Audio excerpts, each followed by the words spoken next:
এদিকে জুমার পরে রণক্ষেত্রে উত্তর ঢাকার রাজপথ, জামাত বিএনপি ভয়ানক সংঘর্ষ, নির্বাচনের পর এই প্রথম জামাতে আমিরের উপর ভয়াবহ হামলা। অন্যদিকে পুলিশ হত্যার বিচার শুরু করার ঘোষণা দিয়েছে তারেক রহমান। আবারও অসহযোগ আন্দোলনের ডাক দেওয়ার ঘোষণা দিয়েছে এনসিপির আহ্বায়ক নাহিদ ইসলাম। গতকালকে রাজাকারের দুর্গে ধাক্কাটা ভালোই মারা হয়েছে। দুপুর সময় চিফ প্রসিকিউটর তাজুল, তার 2 ঘন্টা পরে আগামীতে সেনাপ্রধান হওয়ার ধান্দা ছিল রাজাকারের বাচ্চারা। একটা কথা শোনা হচ্ছে যে পুলিশ হত্যার তদন্ত নাকি আবার করা হবে। দর্শক যেখানে আছেন আশা করি ভালো আছেন। এই মুহূর্তে পাওয়া খুবই গুরুত্বপূর্ণ এবং ইম্পর্টেন্ট একটা সংবাদ। দর্শক, জুমার পরে ভয়ানক সংঘর্ষের ঘটনা ঘটেছে। নির্বাচনের পর এই প্রথম জামাতের নেতাকর্মীদের বেধড়ক পিটিয়েছে বিএনপি নেতাকর্মীরা। দর্শক, এছাড়াও খুবই গুরুত্বপূর্ণ কয়েকটা নিউজ যা শিরোনাম হয়তোবা দেখে এসেছেন। দর্শক, পুলিশ হত্যার বিচার কয়েকের ভিতর হতে যাচ্ছে। এবার নাহিদ ইসলাম, এনসিপির আহ্বায়ক, সে ঘোষণা দিয়েছে যদি পুলিশ হত্যার বিচার হয় আবারও একটা গণ আন্দোলন শুরু হবে বাংলাদেশে। পাশাপাশি আমাদের রাষ্ট্রপতি শিহাবুদ্দিন চুপ্পুকে 48 ঘন্টার মধ্যে বহিষ্কার করা হচ্ছে। কথা বাড়াচ্ছি না, এসব বিষয়ে রয়েছে বিস্তারিত সংবাদ, সেগুলো দেখবো। আশা করি সঙ্গেই থাকবেন। তবে বিস্তারিত ভিডিওতে যাওয়ার আগে আপনাদের কাছে একটু মতামত চাই। আসলে কি পুলিশ হত্যার বিচার করা জরুরি কিংবা উচিত? আপনার কি মনে হয় একটু কমেন্টের মাধ্যমে জানাবেন। আর রাষ্ট্রপতি শিহাবুদ্দিন চুপ্পুকে যে বহিষ্কার করা হচ্ছে বা নতুন রাষ্ট্রপতি নিয়োগ দেওয়া হচ্ছে, রাষ্ট্রপতিকে কি আরও কয়েকটা দিন বাংলাদেশে কাজ করার সুযোগ দেওয়া উচিত কি উচিত না একটু জানাবেন।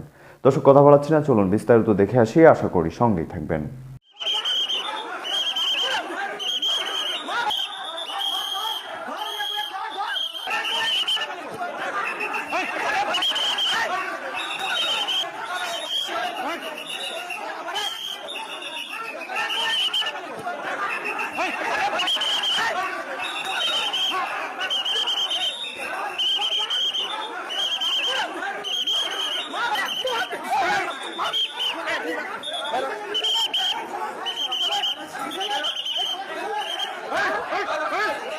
একটা কথা শোনা হচ্ছে যে পুলিশ হত্যার তদন্ত নাকি আবার করা হবে। জুলাই গণ অভ্যুত্থানের সময় সেই যে যুদ্ধ পরিস্থিতি, যদি বিচার নিশ্চিত করতে হয়, অবশ্যই আগে যারা জুলাই গণ অভ্যুত্থানে জুলাই যোদ্ধা যারা আহত হয়েছে, শহীদ হয়েছে, তাদের বিচার আগে নিশ্চিত করতে হবে। পুলিশ বাহিনীকে আমরা, সমগ্র পুলিশ বাহিনী কিন্তু দায়ী ছিল এই অপরাধের জন্য, এই গণহত্যা সংঘটিত করার জন্য। কিন্তু আমরা সমগ্র পুলিশ বাহিনীকে কাঠগড়ায় দাঁড় করিয়ে নেই।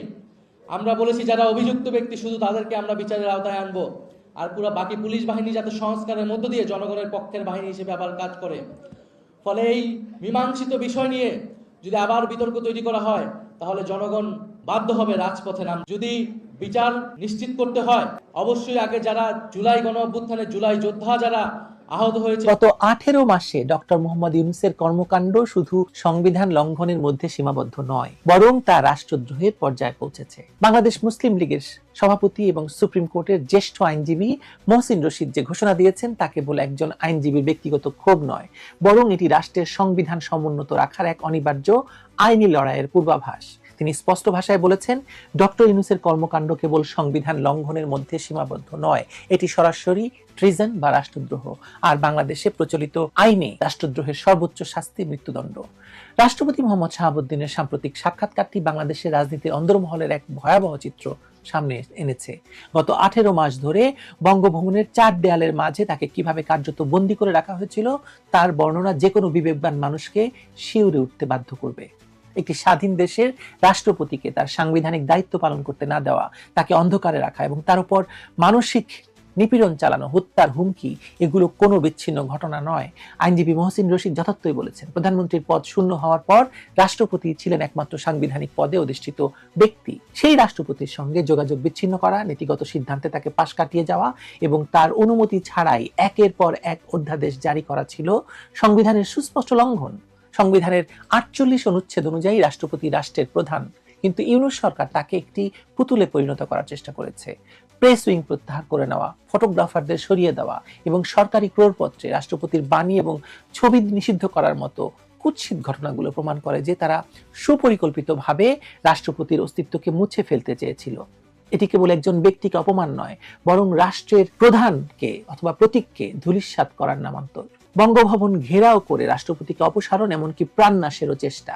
2024 সালের 22 অক্টোবরের সেই বিভীষিকাময় রাতে মব তৈরি করে বঙ্গভবনে হামলা চালানোর যে নাটক সাজানো হয়েছিল তা রাষ্ট্রদ্রোহের এক জীবন্ত দলিল। রাষ্ট্রপতি খুব চমৎকার বর্ণনা দিয়েছেন।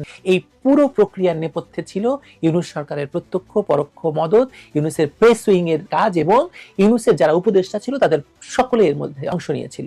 যেমন প্রথম আলো, ডেইলি স্টার আগুন লাগার সময় তারা কোনো ব্যবস্থা নেয়নি, এই সময়েও যখন বঙ্গভবন আক্রান্ত হয়েছিল তখনও তারা এই মবকে উস্কে দিয়েছিল বঙ্গভবন দখল করার জন্য, রাষ্ট্রপতিকে সরিয়ে দেওয়ার জন্য। কেউ যদি সংবিধান রহিত বা স্থগিত করার ষড়যন্ত্র করে তবে তার শাস্তি মৃত্যুদণ্ড। ইউনূস সরকার একজন সাবেক প্রধান বিচারপতিকে অসাংবিধানিক উপায়ে রাষ্ট্রপতির পদে বসানোর যে প্রস্তাব দিয়েছিল তা এই ষড়যন্ত্রেরই অংশ।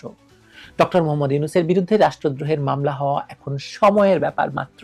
রাষ্ট্রপতিকে চোর আখ্যা দেওয়া, তাকে ভয়ভীতি দেখানো, জিম্মি করে নথিতে সই করানো কোনো সাধারণ অপরাধ নয়।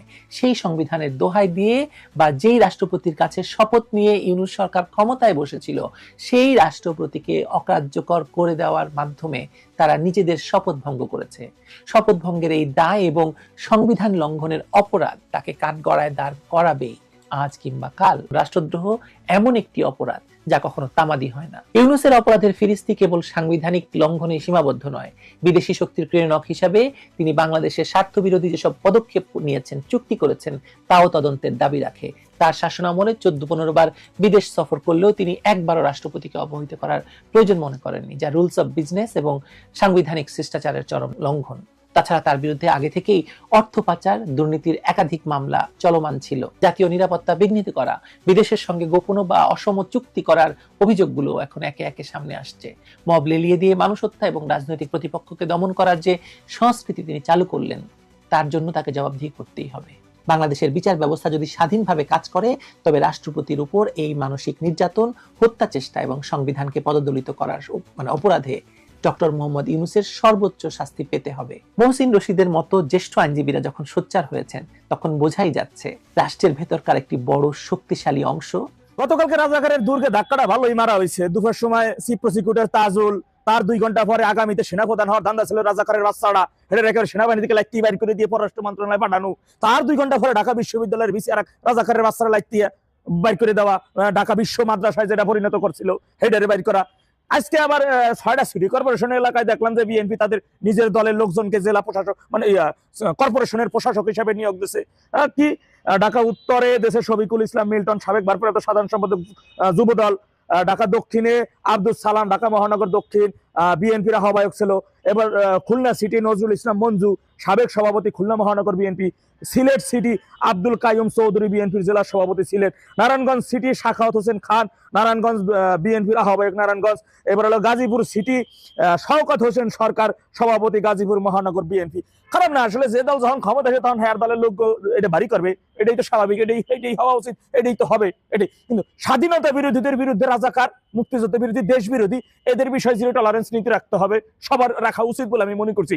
এখন আহেন মহামান্য রাষ্ট্রপতি সম্প্রতির সময় আমরা দেখেছি যে তিনি বিগত সরকার একাধিকবার সংবিধান লঙ্ঘন করছে তারা অভিযোগ করেছেন। এমনকি তারা তাকে অবরুদ্ধ করে রেখেছিল, তারা এক ঘরে করে রেখেছিল, তার বিভিন্ন সুযোগ সুবিধা তারা বন্ধ করে দিয়েছিল বেআইনি ভাবে। এই বিষয়টা তিনি বলেছেন। এই বিষয়ে এখন পর্যন্ত সরকারের কোনো টনক নড়ে নাই। এই বিষয়ে সরকারের অবস্থানকে সেটা এখন পর্যন্ত আমরা জানি না। মহামান্য রাষ্ট্রপতি তিনি এখন পর্যন্ত রানিং রাষ্ট্রপতি, সংবিধানের সর্বোচ্চ কর্তা তিনি। তাহলে তেজ সে যখন এই বিষয়ে আসে এখন মতো সরকার থেকে কোনো কিছু লড়াচড়া হয়ে ওঠে নাই। এর মানে কি, এর কারণ কি এইটাই? তাহলে কি আমরা কি বুঝে নেব ডেভিল ইউনূস অবৈধভাবে ছিল, সেই অবৈধভাবে একটা অবৈধ নির্বাচনের মাধ্যমে সিলেকশনে সরকার গঠন হওয়া, ইঞ্জিনিয়ারিং করে সরকার গঠন হওয়া, কিংবা ডেভিল ইউনূসের উপরে বিশেষ আশীর্বাদ স্বরূপ বা তাদের সেফ এক্সিট দেওয়ার স্বরূপ এই কারণে কি রাষ্ট্রপতির উপরে বা সংবিধান যারা লঙ্ঘন করেছে তাদেরকে প্রশ্রয় দেওয়ার ধান্দায় আছে কিনা, তাদেরকে প্রশ্রয় দেওয়ার চিন্তা তলে তলে চলতেছে কিনা? যদি নাই বা চলে, এখন পর্যন্ত এই বিষয়ে সরকারের পক্ষ থেকে কোনো বিবৃতি আসে নাই কেন? মহামান্য রাষ্ট্রপতি যে অভিযোগগুলো তুলেছেন সেই বিষয়ে এখন পর্যন্ত কেন কোনো ধরনের জবাব দিতে বা কোনো ধরনের কোনো কার্যক্রম হাতে নেওয়া হচ্ছে না কেন? জাতি কিন্তু সেই দিকে তাকাই আছে। ভুলে গেলে চলবে না, আজকে যদি কোনো সংবিধান লঙ্ঘনকারী পার পাইয়া যায়, এমন রানিং থাকা কোনো মহামান্য রাষ্ট্রপতি যদি তার বিরুদ্ধে সংবিধান লঙ্ঘনের বিষয়ে অভিযোগ করে, আর সেই অভিযোগ পাওয়ার পরে, অভিযোগ জানার পরেও যদি ওই সময় যদি ওই সরকার যদি চুপ থাকে, তার মানে ধরে নিতে হবে তারাও সংবিধান লঙ্ঘনকারীর পক্ষ নিয়েছে, সমর্থন দিয়েছে, এবং এর পিছনে ভিন্ন কোনো বিষয় লুকিয়ে আছে, তারাও সংবিধান লঙ্ঘনকারী হিসেবে বিবেচিত হবে। আর তারা আশা করি এই আইন খুব ভালো করে জানে, সংবিধান লঙ্ঘনকারীর সর্বোচ্চ শাস্তি কিন্তু মৃত্যুদণ্ড। সুতরাং সেই বিষয়টি ভালো করে মনে রাখতে হবে, কোনো সংবিধান লঙ্ঘনকারীকে ছাড় দিয়ে চলা যাবে না। আজকে যদি কোনো দেশদ্রোহী, সংবিধান লঙ্ঘনকারী মানে দেশদ্রোহী, দেশদ্রোহী ছাড় পাইলে আগামীতেও কেউ আইসা এই সুযোগ পাইয়া, আগামীতেও কোনো সরকার প্রধান আইসা এইখানে বসে দেশদ্রোহিতার সামিল হবে, সংবিধানকে লঙ্ঘন করবে, সংবিধানকে ছুঁড়ে ফেলে দেবে। তারাও কিন্তু তখন কারণ তারা জানবে ডেভিল ইউনূসের মতো লোক যদি পার পেয়ে যায়, তাহলে আমিও পার পেয়ে যাবো। শিশু উপদেষ্টারা, কচি কচি বাচ্চা টোকাইগুলা, সন্ত্রাসীগুলা যদি পার পেয়ে যায়, তাহলে আমিও পার পেয়ে যাবো। এমন ধান্দা কিন্তু তাদের মধ্যে চলে আসবে। তাই অনতি বিলম্বে দেশের আপামার সকল জনগণকে বলবো, এই বিষয়ে আপনাদের সরব থাকতে হবে, এই বিষয়ে আপনাদের প্রতিবাদ জানাইতে হবে। দেশের একজন সর্বোচ্চ নীতি নির্ধারণী কর্তা, মহামান্য রাষ্ট্রপতি যাদের বিরুদ্ধে সংবিধান লঙ্ঘনের অভিযোগ এনেছে, অনতি বিলম্বে তাদেরকে আইনের আওতায় এনে তাদের বিরুদ্ধে কি কি অভিযোগ এনেছে সেই বিষয়ে খতিয়ে বের করতে হবে, তদন্ত করে বের করতে হবে, এবং তাদেরকে অবশ্যই উপযুক্ত দৃষ্টান্তমূলক শাস্তি স্থাপন তৈরি করতে হবে, যাতে যেমন ভবিষ্যতে আর কখনো কোনো রাষ্ট্রপ্রধান হোক না কেন, যেই যে দায়িত্বে থাকুক না কেন, আমাদের পবিত্র সংবিধান লঙ্ঘন করে যেন কেউ পার পেয়ে যাইতে না পারে। সংবিধান লঙ্ঘনকারী দেশদ্রোহী সর্বোচ্চ শাস্তি দেশের জনগণ দেখতে চায়, দেশের জনগণ তাদের শাস্তি নিশ্চিতের বিষয়টি এখন দেখতে চাইতে এখন সময়ের সবচাইতে বড় দাবি, সময়ের সবচাইতে বড় আলোচিত বিষয়। সুতরাং এই বিষয়ে বিএনপি সরকার কি ব্যবস্থা নেয়, কোন দিকে হাঁটে, সেটি আমরা নিবিড়ভাবে পর্যবেক্ষণ করতেছি। পাশাপাশি বাংলাদেশ ভ্রাতৃপ্রতিম বন্ধু যে সকল রাষ্ট্রগুলো আছে, সেই সকল রাষ্ট্রের মহামান্য রাষ্ট্রপতিগণেরা আমাদের দেশের মহামান্য রাষ্ট্রপতিকে যেভাবে অবরুদ্ধ করে রাখার অভিযোগ এসেছে, সংবিধান লঙ্ঘনের অভিযোগগুলো এসেছে, সেই বিষয়েও তারা আশা করি আমাদের দেশের জনগণ মহামান্য রাষ্ট্রপতির পক্ষ নিয়ে, সাথে নিয়ে তাদের বিরুদ্ধে তাদেরও বিবৃতি দিবেন, অবস্থান তৈরি করবেন ইনশাল্লাহ। এদের বিচার হইতেই হবে। ডেভিল ইউনূস গংরা একটা দেশ। তো দর্শক, দেখছিলেন খুব গুরুত্বপূর্ণ প্রতিবেদন। এতক্ষণ আমাদের সাথে থাকার জন্য, দেখার জন্য সবাইকে ধন্যবাদ জানাচ্ছি। দর্শক, এখন এই বিষয়ে আপনাদের মতামত কি কমেন্টের মাধ্যমে জানাবেন। আশা করি সম্পূর্ণ ভিডিও দেখেছেন। দর্শক, এতক্ষণ যারা আমাদের ভিডিও দেখেছেন, বরং লাইক দেননি, অবশ্যই লাইক দেবেন, কমেন্ট করবেন এবং শেয়ার দিয়ে ভিডিওটি রেখে দিবেন। আর হ্যাঁ, পরবর্তীতে এর থেকেও গুরুত্বপূর্ণ কিছু নিউজ আমাদের হাতে এসেছে, সেগুলো আপনাদের সামনে তুলে ধরবো। তাই সেগুলো দেখার জন্য অবশ্যই চ্যানেলটি সাবস্ক্রাইব করে পাশে রাখা বেল আইকনটি অল করে দেবেন। তো দর্শক, কথা বাড়াচ্ছি না, ভালো থাকুন, সুস্থ থাকুন। দেখা হচ্ছে খুব দ্রুত ইনশাল্লাহ আপনাদের সাথে আবারও। আল্লাহ হাফেজ।